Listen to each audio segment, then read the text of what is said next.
Hello dear, आपका स्वागत है आपका अपने परिवार बंधन पाठशाला में। तो आज हम लोग पढ़ने वाले हैं क्लास 10th का ज्योग्राफी संसाधन और विकास।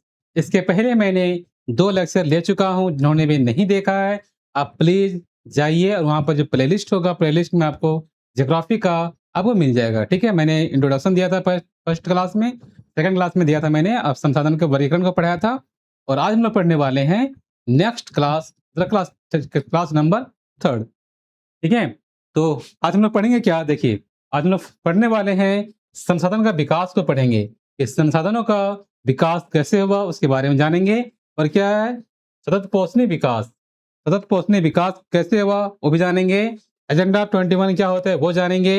और क्या जानेंगे, संसाधन नियोजन को जानेंगे। क्या जानेंगे, संसाधन नियोजन। तो 4 टॉपिक आज हम लोग पढ़ने वाले हैं। ठीक है, तो आप पैसेज बनाए रखें, धैर्य बनाए रखें और वीडियो को लाइक करना बिल्कुल भी ना भूलें। ठीक है, तो चलिए स्टार्ट करते हैं आज का इस सेशन को।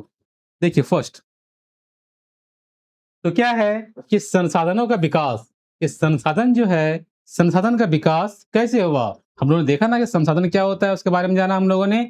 उसका विकास अब हम जानेंगे, संसाधन का विकास कैसे होता है उसके बारे में। ठीक है, तो फर्स्ट देखिए यहाँ पर क्या दिया हुआ है कि मानव अस्तित्व के लिए संसाधन अत्यंत महत्वपूर्ण है। यहाँ पे मानव रहते हैं, उसका अस्तित्व के लिए संसाधन का होना और उसका विकास का होना बहुत जरूरी है। आज से हजारों साल पहले, क्या लाखों साल पहले क्या था, उसके पहले था इंडस वैली सिविलाइजेशन। कहाँ पर था वो, बताइए कहाँ पर था, सिंधु नदी के किनारे था, है ना। तो इस सिंधु नदी के किनारे क्या था, इंडस वैली सिविलाइजेशन, सिंधु घाटी की सभ्यता थी। वहां पर क्या थी, सिंधु घाटी की सभ्यता। तो कहाँ बसी हुई थी, एक नदी के किनारे बसी हुई थी। कौन सी नदी थी वो थी सिंधु नदी किनारे बसी हुई थी। वही बोल रहा है कि मानव अस्तित्व के लिए संसाधन अत्यंत महत्वपूर्ण है। जहाँ भी मानव रहते हैं और उसका अस्तित्व वहां पर रहना है, वहां पर तो वहां पर संसाधन का होना उतना ही जरूरी है। और कहीं पर कोई रह रहा है तो पानी चाहिए उसको, है ना। खाने के लिए अन्न चाहिए उसको, रहने के लिए क्या चाहिए, घर चाहिए, है ना। तो पहनने के लिए कपड़ा भी चाहिए। बेसिक नीड क्या होता है, रोटी कपड़ा और मकान। क्या चाहिए, रोटी कपड़ा और मकान चाहिए ना रहने के लिए हम लोग को। तो को कब मिलेगा, जब हम स्टैंडर्ड हम लोग एक लाइफ को जिएंगे तो स्टैंडर्ड क्या चाहिए हम लोग को, उसके रहने के लिए उसके साथ साथ हम लोग का खान पान भी बढ़िया होना चाहिए और एक रहने का जगह भी अच्छा होना चाहिए, है ना। तो वो कैसे संभव हो पाएगा, वो एक क्या एक दिन में संभव हो पाएगा, एक दिन में नहीं होगा। वो संसाधन का विकास होगा, जैसे जैसे डेवलपमेंट होगा, डेवलपमेंट के आधार पर ही क्या होगा, फिर आगे का प्रोसेस बढ़ेगा। वही बोल रहा है कि मानव अस्तित्व के लिए संसाधन अत्यंत महत्वपूर्ण है। जब मानव जहाँ पर रहते हैं उसका संसाधन क्या है, अत्यंत महत्वपूर्ण है। ऐसा विश्वास किया जाता था कि संसाधन प्रकृति की देन है। ऐसा विश्वास किया जाता था कि संसाधन जो है वो प्रकृति की देन है, इसलिए मानव द्वारा इसका अंधाधुंध उपयोग किया गया, जिसके फलस्वरूप निम्नलिखित प्रमुख समस्याएं पैदा हो गई। होता है ना कि जो मिला ना बटोर लो, ऐसा नहीं करना है कि हम सबको क्या होना चाहिए, वो जितना मिलता है उतना ही उपयोग करो और बाद बाकी किसी और के लिए भी रहने दो। अगर सारा हम ही लोग इस अब क्या करेंगे, सभी जितना संसाधन है उसका हम लोग अभी उपयोग कर लेंगे तो आने वाली पीढ़ी के लिए क्या होगा। इससे भी क्या हो गया है, पानी का घोर किल्लत आने वाला है, अभी नहीं आया है बट आने वाले समय में ऐसा होने वाला है। बहुत ऐसी सिटी है जहाँ पर पानी के लिए क्या हो रहे हैं, सब तरसते हैं। समुद्र में तो बहुत सारा पानी है, हम लोग इंडिया में पूरा वर्ल्ड में कितना पानी है, तिरी तिरी कितना 3 भाग पानी है और 1 भाग जमीन है। फिर भी पानी पीने के लिए जो पीने वाला जो जल है ना, पीने वाला जो पानी है वो क्या बहुत ही नगण्य है, बहुत कम मात्रा में, मतलब बहुत कम मात्रा है बट बहुत कम मात्रा में है। और हम लोग क्या करेंगे, उसका हम लोग दुरुपयोग करेंगे तो क्या होगा, आने वाले पीढ़ी के लिए वो पानी के लिए फिर तरसना पड़ेगा, है ना। अगर हमारे पूर्वज भी ऐसा करते कि सारा संसाधन जितना था सब वो उपयोग कर लेते तो क्या हम लोग को मिलता, क्या भी हम लोग को, हम लोग भी तरसते पानी के लिए। अगर उसी प्रकार जब हम लोग सारा उपयोग कर लेंगे तो आने वाला जो पीढ़ी होगा वो उस पानी के लिए तरसेगा, उस संसाधन के लिए तरसेगा। तो हमारा दायित्व बनता है, हमारा कर्तव्य बनता है कि हम भी उन जो संसाधन है हम उसका लिमिट मतलब कि जितना उपयोग करने का है हम लोग का उतना ही करें और बाद बाकी जो है आने वाले पीढ़ी के लिए, भावी पीढ़ी के लिए उसको रख देना चाहिए। ठीक है, तो जो कैसे समस्याएं उत्पन्न हो गई है वो हम लोग देखेंगे, पॉइंट वाइज पॉइंट देखेंगे। ठीक है, पहला क्या है, कुछ व्यक्तियों के लालच व संसाधनों का ह्रास हो गया है। कुछ व्यक्ति जो है अपना लालच के उद्देश्य ना पूरा जो मिला तो लपेट रहा है ना, मतलब क्या रहा है, जो मिला उसको अपना ले गया उठा के। तो लालच नहीं करना है, तो कुछ व्यक्ति ऐसा जो है जो लालच के कारण क्या करें, सारा संसाधन का क्या कर रहे हैं? ह्रास कर रहे हैं। क्या कर रहे हैं? संसाधन का ह्रास कर रहे हैं।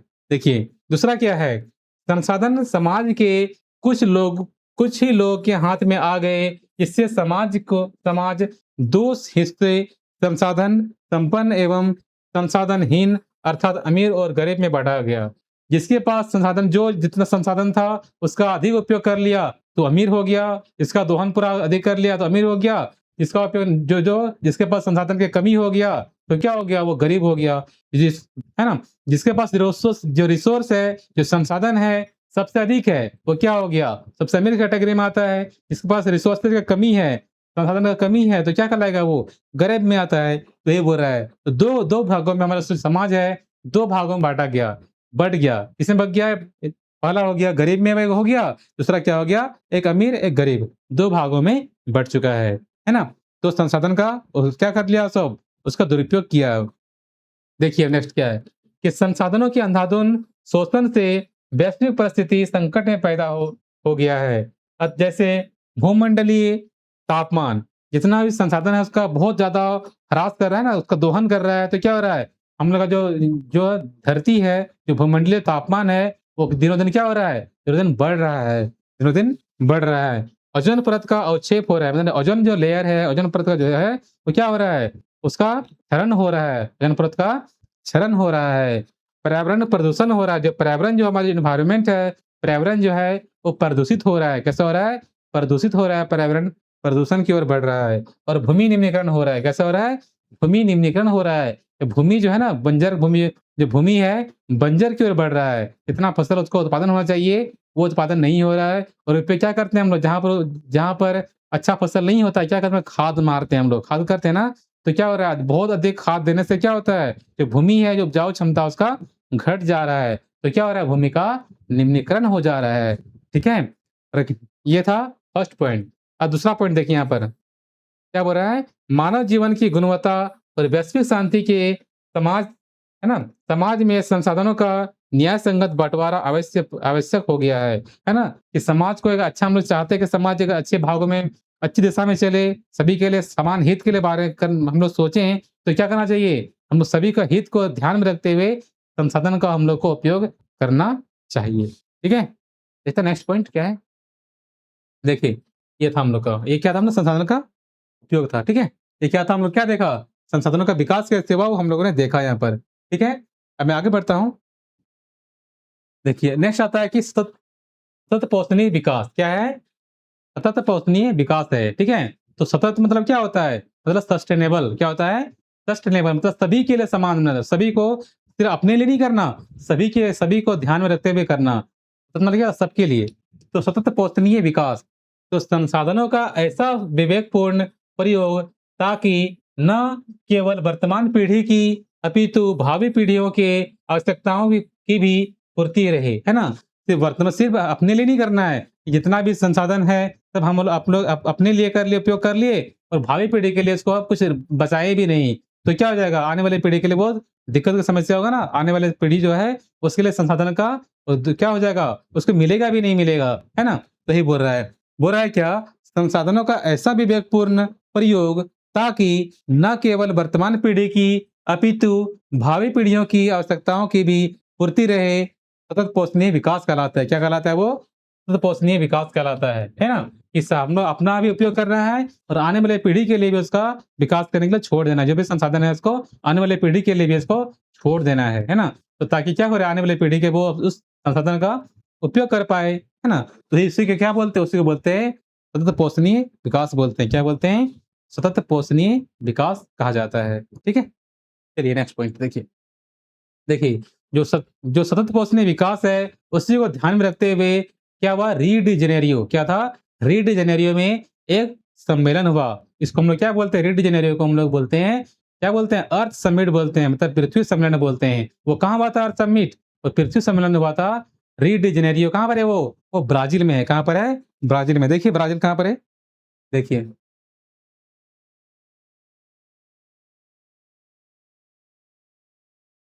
ये है ब्राज़ील। कहाँ पर है? ब्राज़ील देखिए यहाँ पर है ना? ये साउथ अमेरिका में, जो दक्षिण अमेरिका है, दक्षिण अमेरिका में क्या है? एक देश है, उसका नाम क्या है? ब्राज़ील। ब्राज़ील में क्या है? घने जंगलों का मतलब क्या है वहाँ पर? जो अमेज़न फॉरेस्ट है ना, जो अमेज़न फॉरेस्ट है कहाँ पर है वो? ब्राज़ील में ही है। कहाँ पर है वो? ब्राज़ील में ही है। तो ब्राज़ील में ही कहाँ हुआ था? ब्राज़ील में एक जगह है, री डी जेनेरियो है। क्या है? ये ब्राज़ील है ना, ब्राज़ील में एक जगह है, री डी जेनेरियो। देखिए ये शहर है, क्या है? ये जो शहर है दिख रहा है ना, ये री डी जेनेरियो, ये सब दिख रहा है, सब किसका है? एक शहर है, ब्राज़ील में एक शहर है, उसका नाम है री डी जेनेरियो। वहीं पर क्या हुआ था? असम्मिल हुआ था। ठीक है? मैं थोड़ा-सा और दिखा देता हूँ आप लोग को। ये था।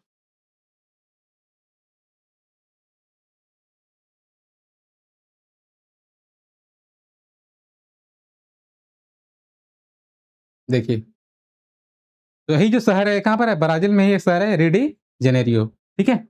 चलिए नेक्स्ट। तो री डी जेनेरियो में क्या था? ब्राज़ील में जो री डी जेनेरियो था, वहाँ पर क्या हुआ था? एक सम्मेलन हुआ था, कब हुआ था? 1992 में हुआ था। कब हुआ था? 1992 में हुआ था, 1992 में हुआ था। री डी जेनेरियो पृथ्वी सम्मेलन 1992 में हुआ था। किससे हुआ था? 1992 में हुआ था। तो संयुक्त राष्ट्र पर्यावरण एवं विकास सम्मेलन, United Nation conference environment and development, June 1992 कब हुआ था? 1992 जून 1992 में ब्राजील के री डी जेनेरियो शहर में आयोजित एक महत्वपूर्ण अंतर्राष्ट्रीय सम्मेलन था। इसमें 100 से भी अधिक देशों ने राष्ट्र अध्यक्ष और प्रतिनिधि शामिल हुए थे। कितना थे उसमें से? उसमें 100 से भी अधिक जो राष्ट्रीय प्रतिनिधि थे वहाँ पर शामिल हुए थे। क्यों शामिल हुए थे? ताकि ये जो इतना जो प्रदूषण हो रहा था ना, तो एजेंडा जो 21 था, ताकि हम लोग को धरती को बचाना है। अर्थ सम्मत क्या है यहाँ पर? अर्थ समिट है यहाँ पर, क्या है ना? इसके लिए था, पृथ्वी को बचाने के लिए। क्या था? पृथ्वी सम्मेलन था। तो पृथ्वी का इतना जो संसाधन का दोहन हो रहा है, उसका दुरुपयोग हो रहा है, दुरुपयोग को ऐसे कैसे उसका उपयोग किया जाए, इसको विचार में रखते हुए कहाँ पर था? री डी जेनेरियो में अर्थ समिट मतलब पृथ्वी सम्मेलन हुआ था। कहाँ पर? तो ब्राज़ील में हुआ था। ब्राज़ील के री डी जेनेरियो शहर में हुआ था।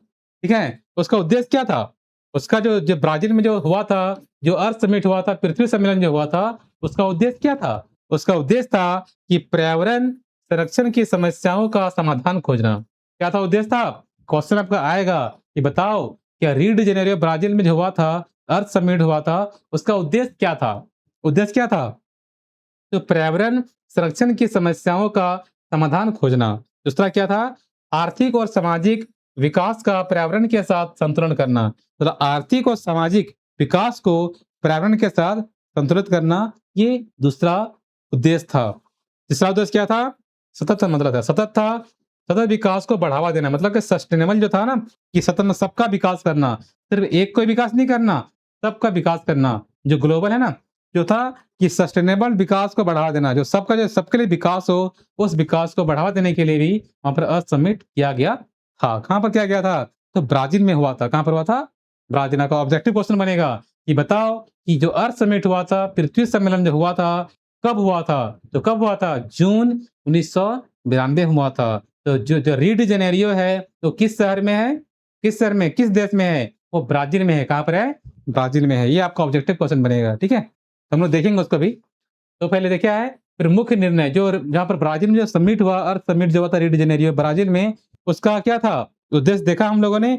अब क्या है, इसका मुख्य निर्णय क्या-क्या लिया गया? कि ब्राज़ील में जो अर्थ समिट हुआ, उसका मुख्य निर्णय था, क्या-क्या निर्णय लिया गया ताकि सबका विकास हो सके?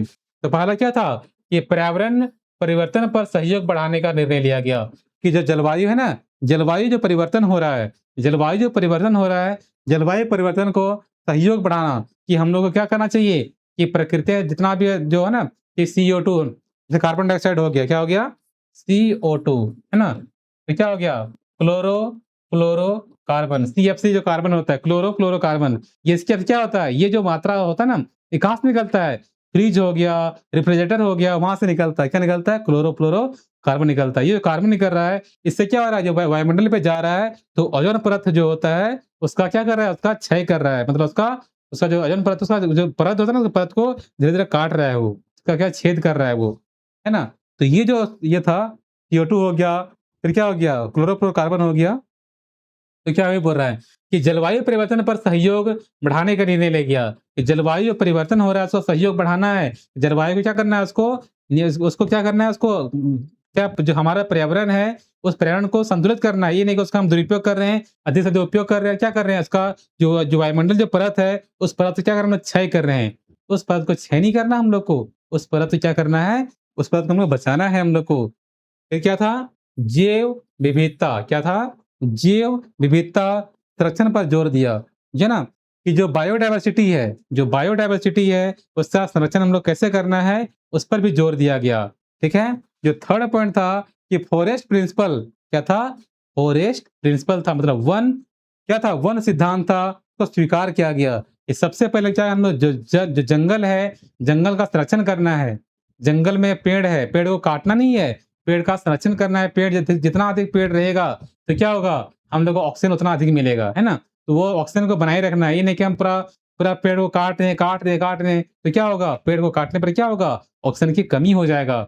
हमारा दायित्व बनता है, हम लोग का कर्तव्य बनता है कि हम पर्यावरण का संरक्षण करें, हम लोग सब पर्यावरण का दोहन नहीं करें, पर्यावरण का संरक्षण करें, ये हम लोग का कर्तव्य बनता है। ठीक है? नेक्स्ट पॉइंट क्या था? एजेंडा 21। क्या था? एजेंडा 21 को अपनाया गया, जो 21वीं सदी के सतत विकास के लिए कार्य योजना है। जो एजेंडा 21 क्या था?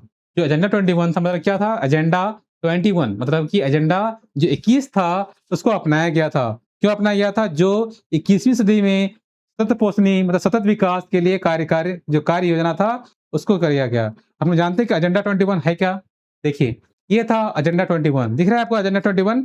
तो अर्थ समिट में ही लाया गया था। जो अर्थ समिट हुआ था, जो पृथ्वी सम्मेलन हुआ था, वहीं पर एजेंडा 21 को लाया गया था। ठीक है? देखिए, क्या था एजेंडा 21?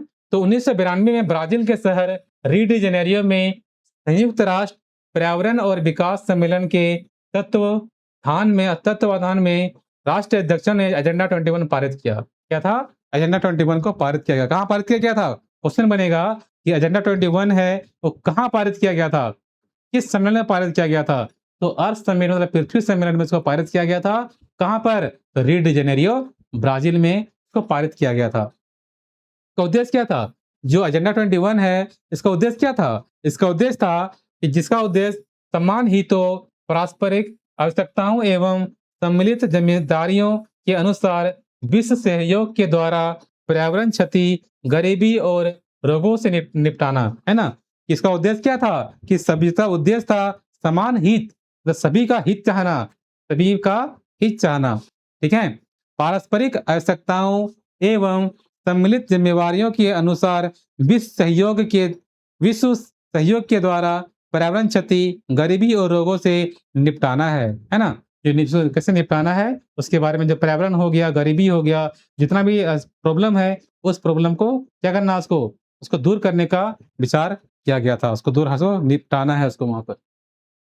देखिए नेक्स्ट, फिर क्या गया था? ये था हम लोग का अर्थ समिट था। क्या था? अर्थ समिट। मैं दिखा देता हूँ कि देखिए यहाँ पर ब्राजील में जो था ना एजेंडा 21, देखिए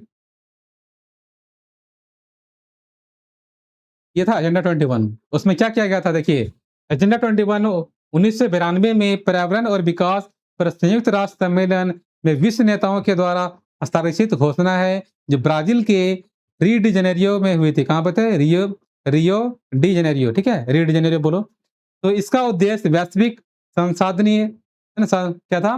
संधारणीय विकास को प्राप्त करना। यह सार्वजनिक हितों, आपसी आवश्यकताओं और साझा जिम्मेदारियों पर वैश्विक सहयोग के माध्यम से पर्यावरण क्षति, दरिद्रता, रोग से निपटाने का एक कार्य सूची था। ठीक है? एजेंडा 21 का प्रमुख उद्देश्य यह है कि प्रत्येक स्थानीय सरकार को अपना स्थानीय एजेंडा 21 बनाना चाहिए। क्या था? इसका वहाँ पे जो एजेंडा 21 था, उसमें लिया गया था। ठीक है? इसमें 4 भागों में देखा गया था, देखा हम लोग को। ठीक है? तो एजेंडा 21 कहाँ हुआ था? तो री डी जेनेरियो, ब्राजील में हुआ था। कहाँ हुआ था? री डी जेनेरियो, ब्राजील में हुआ। क्या हुआ था? एजेंडा 21 को रखा गया था, ताकि सबका समान हित हो सके, सबका भलाई हो सके। सबका भलाई को ध्यान में रखना है। ये नहीं कि हम अपने लिए कर रहे हैं, सिर्फ अपने लिए नहीं करना, सबका समान हित के लिए देखना है। जो पारस्परिक जो आवश्यकता है, जो दूसरों को भी आवश्यकता है, हमारे अलावा किसी और को भी आवश्यकता है, उसका भी ध्यान में रखते हुए करना है। तो क्या करना है? अपना जिम्मेवारी लेना है। ये नहीं कि हम पर्यावरण को क्या कर रहे हैं, उसका दुरुपयोग कर रहे हैं। जो पेड़ है, पेड़ का कटाई कर रहे हैं। हम लोग को ऐसा नहीं करना है। ठीक है? और क्या रहा? विश्व सहयोग के द्वारा पर्यावरण क्षति हो गया, गरीबी और रोगों को निपटारा करना है ना? जो भी रोग हो गया, जो मलेरिया हो गया, बहुत जितना भी रोग होता है, उसका निपटारा करना है और अच्छा से जो जितना भी हमारा जितना पर्यावरण हमारा अच्छा रहेगा, जो एनवायरनमेंट होता है, जो पर्यावरण है, इतना स्वच्छ रहेगा, हम लोग स्वच्छ वायु को लेंगे, स्वच्छ वायु लेंगे तो क्या होगा हम लोग बीमार कम पड़ेंगे और हम लोग दूषित वायु लेंगे तो क्या होंगे, जो नाक है ना, कि हम लोग ऑक्सीजन अगर हम लें कार्बन डाइऑक्साइड अधिक मात्रा में लेंगे, तो क्या होगा, हम लोग बहुत जल्दी बीमार पड़ जाएँगे। इसलिए हम लोग को अपने जो आस-पास जितना भी पेड़-पौधा हो गया, हम सबका दायित्व बनता है कि उसका संरक्षण करें, उसका दुरुपयोग नहीं करें, उसका कटाई नहीं करना चाहिए। हम सबका दायित्व बनता है। एजेंडा 21 में ऐसा रखा गया था। ठीक है? नेक्स्ट देखिए अब हम लोग आते हैं संसाधन नियोजन। क्या है? संसाधन नियोजन। तो संसाधन का नियोजन क्यों ज़रूरी है? तो बोलता है क्या ऐसा उपाय अथवा तकनीक जिसके द्वारा संसाधनों का उचित उपयोग सुनिश्चित किया जा सकता है, संसाधन नियोजन कहलाता है। तो ऐसा उपाय अथवा तकनीक जिसके द्वारा संसाधनों का उचित उपयोग सुनिश्चित किया जा सके, है ना? कि ऐसा तकनीक जिससे संसाधनों का उचित उपयोग किया जा सके, तो उसे क्या बोलते हैं? उसको बोलते हैं संसाधन नियोजन करना। मतलब उसका नियोजन करना, उसका दुरुपयोग नहीं करना, उसका ऐसा नियोजन करना मतलब अच्छे से उसका उपयोग करने के लिए। तो क्या यहाँ से उचित उपयोग किया जा सके उसे क्या बोलते हैं? संसाधन नियोजन कहते हैं। ये आपका डेफिनेशन हो गया। ठीक है? देखते हैं हम नेक्स्ट। देखिए, अब भारत में संसाधन नियोजन कैसे होता है उसके बारे में हम लोग पॉइंट बाय पॉइंट जानेंगे। ठीक है? पहला देखिए कि संसाधन की मदद से समुचित विकास करने के लिए यह ज़रूरी है कि योजना बनाते समय टेक्नोलॉजी, कौशल और संस्थागत बातों का ध्यान रखा जाए, है ना? जो भी हम लोग योजना बना रहे हैं जो भी हम लोग योजना बना रहे हैं, योजना में क्या करना चाहिए? हम लोग को टेक्नोलॉजी का ध्यान रखना है, उसका कौशल ध्यान में रखना है, संस्थागत बातों जो है जो भी संसाधन है ना, जो संस्थागत होते हैं, बातों में बोलता है कि ऐसा हम लोग को उपयोग करना है, ऐसे ये सब हम लोग को ये करना है, जो भी उनको जो विचार रखते हैं, जो भी इसका नियम है, जो भी जो बातें हैं, उन बातों का ध्यान रखना चाहिए हम लोग का कर्तव्य बनता है। ठीक है? तो प्रथम पंचवर्षीय योजना से ही भारत में संसाधन नियोजन एक प्रमुख लक्ष्य रहा है। भारत में संसाधन नियोजन के प्रमुख बिंदु पर निम्नलिखित हैं। देखिए, हो रहा है क्या? पंचवर्षीय योजना कब हुआ था? 1951 से हुआ था, 1951 से हुआ था ना? तो पंचवर्षीय योजना जो हुआ था स्टार्ट हुआ था वहाँ से। तो भारत में संसाधन का नियोजन कैसे करना है, लक्ष्य क्या है, उसके बारे में बताया गया कि हम लोग का कि जितना भी संसाधन है, उसका नियोजन कैसे करना है, उसका उपयोग कैसे करना है, ये हम लोग को बताया गया था। कब से? जब पंचवर्षीय योजना लागू किया गया था, तब से हम लोग को ये ध्यान में रखा गया था कि हम लोग का उसके जितना भी संसाधन है, उसका उपयोग कैसे करना है, इन बातों का ध्यान रखा गया था। ठीक है? कैसे करना है? कुछ बिंदु है जो हम लोग जानेंगे पहला। पहला क्या है देखिए, पूरे देश में विभिन्न प्रदेशों के संसाधन की पहचान कर उनकी तलाश बनाना। पहला क्या है? पहला क्या किया गया था? जितना भी हम लोग का देश है, देश में जितना भी राज्य है, प्रत्येक राज्य में जो संसाधन है, सबका तलाश करना और उससे क्या करना? उसकी तालिका बनाना कि किस राज्य में कौन-सा संसाधन है। जैसे झारखंड हो गया, यहाँ पर क्या है? कोयला अधिक मात्रा में है और क्या है? सही है? कोयला और क्या है देखिए कोडरमा में क्या है? अभ्रक है ना? कोडरमा में अभ्रक है। तो जितना भी जैसे उड़ीसा हो गया, उड़ीसा में क्या है? लोहा खदान है, फिर हो गया दुर्गापुर हो गया पश्चिम बंगाल में। तो ये सब क्या है? संसाधन जितना भी हो गया समझे ना? Kolar gold mine, KGF, KGF कहाँ पर है? कर्नाटक में, केजीएफ मूवी है ना जो, तो केजीएफ में क्या है? यहाँ पर कोलार गोल्ड माइन है और सोना खदान है। क्या है? सोना खदान है। जितना भी जो राज्य है, प्रत्येक राज्य में क्या किया गया है? उसको हमारा बाँटा तालिका बनाया गया। इस राज्य में ये संसाधन है, तो तालिका बना के क्या उसको तालिका बनाकर उसको पहचान किया गया। तो कहाँ था? तो कब किया गया था? पंचवर्षीय योजना से ही हम लोग भारत ने संसाधन जो नियोजन है, उसका क्या किया गया? उसका प्रमुख लक्ष्य रहा है और तालिका बनाकर उसको पहचान किया गया है। ठीक है? उपयुक्त कौशल, टेक्नोलॉजी, संसाधक, है ना? तो क्या किया गया? हमको टेक्नोलॉजी करना है ना? कौशल अच्छा होना चाहिए, टेक्नोलॉजी होना चाहिए अच्छा, संसाधन ढांचे से सही इस्तेमाल करते हुए नियोजन ढांचा तैयार करना, है ना? जो भी यहाँ पर अगर हम कोयला का ये बात मान लेते हैं, तो कोयला में क्या है? कोयला में जो है, कोयला को निकालने के लिए मशीन चाहिए हम लोग को, है ना? तो कोयला हो गया, चाहे वह लोहा को भी निकालने के लिए अंदर से क्या चाहिए? बड़ा चट्टान जो होता है, चट्टान को निकाला जाता है वहाँ से। इतना भारी होता है, उसको वहाँ से उठा के फिर फैक्ट्री में लाना, फिर उसको गलाना, उसको बहुत हाई टेम्परेचर में गलाया जाता है लोहा को, है ना? जो चट्टान होता है, चट्टान गलाता है, जो चट्टान से क्या निकलता है? उसी से लोहा निकलता है। उसी प्रकार जो सोना जहाँ से निकलता है, सोना हो गया, तो सोना का भी बहुत-बहुत चट्टान होता है, चट्टान को निकाला जाता है, तो उस चट्टान में से सोना निकलता है। तो जो चट्टान होता है, तो क्या बोल रहा है कि उसमें अच्छा सा स्किल चाहिए। क्या चाहिए? स्किल चाहिए, फिर क्या चाहिए? टेक्नोलॉजी चाहिए। क्या चाहिए? टेक्नोलॉजी चाहिए, फिर क्या चाहिए? संस्थागत ढाँचा चाहिए। सही इस्तेमाल से नियोजन ढाँचा तैयार करना। उसका दुरुपयोग कैसा करना है? उसका इस्तेमाल कैसे है? सही इस्तेमाल करना चाहिए। कैसा चाहिए? सही इस्तेमाल करके उस ढाँचा को तैयार करना, ये हम लोग का कर्तव्य बनता है। ठीक है? फिर नेक्स्ट क्या था? संसाधन नियोजन और विकास नियोजन के बीच सही तालमेल बैठाना चाहिए। जो संसाधन नियोजन है और विकास नियोजन है, दोनों का के बीच में जो है सही तालमेल होना चाहिए। ये नहीं कि हम संसाधन तो देख लिए और अपना हम क्या कर रहे हैं, चोरी कर रहे हैं और अपना हम उसको बेच रहे हैं हम। ऐसा नहीं करना चाहिए। जो भी होना चाहिए, सबका हित में होना चाहिए। तो जो तालमेल जो है संसाधन नियोजन का और विकास में जो तालमेल है, उसका तालमेल सही बैठाना चाहिए। तभी हम लोग का विकास हो पाएगा। है ना? चलिए, ये हमारा लास्ट पॉइंट था। तो ठीक है, तो हम लोगों ने देखा क्या? आज हम लोग क्या देखे? देखिए बताइए।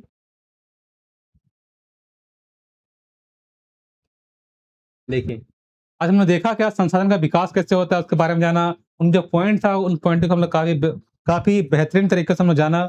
फिर क्या देखा हम लोगों ने? उसके बाद देखा कि सतत पोषणीय विकास क्या होता है, उसके बारे में हम लोग जाना। फिर क्या देखा हम लोगों ने? फिर देखा री डी जेनेरियो ब्राज़ील, यहाँ पर री डी जेनेरियो जो पृथ्वी सम्मेलन हुआ था, कहाँ पर हुआ था? ब्राज़ील में। ब्राज़ील का कहाँ पर, कौन शहर में?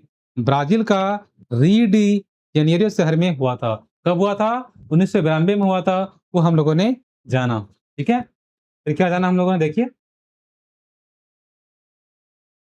देखिए उसका मुख्य निर्णय क्या-क्या लिया गया वो जाना। फिर एजेंडा 21 क्या होता है, उसको जाना हम लोगों ने। फिर क्या जाना?